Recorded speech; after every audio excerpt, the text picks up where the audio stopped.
O'zbekiston Respublikasi Prezidentining 2025-yil 3-noyabrdagi aholi salomatligi va millat genofondini giyohvandlik va narko jinoyatlaridan samarali himoya qilish bo'yicha kompleks chora-tadbirlar to'g'risidagi 207-sonli farmoni hamda O'zbekiston Respublikasi Ichki ishlar vazirining 2026-yil 27-yanvardagi 27-sonli farmoyishi ijrosini ta'minlash maqsadida 2026-yil 1-fevraldan 1-martga qadar yoshlar orasida giyohvandlik vositalari va psixotrop moddalar tarqalishining oldini olish oyligi e'lon qilingan.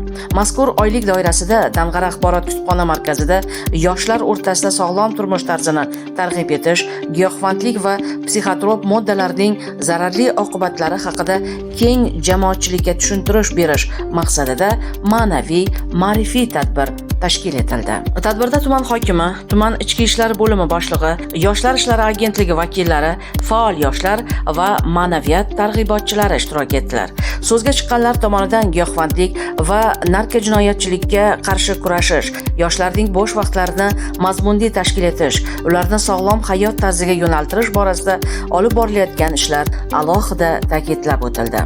Tadbir davomida yoshlar o'rtasida rasmlar tanlovi o'tkazilib, unda ishtirokchilar giyohvandlikning inson salomatligi va jamiyat kelajagiga salbiy ta'sirini aks ettiruvchi ijodiy ishlarini taqdim etdilar.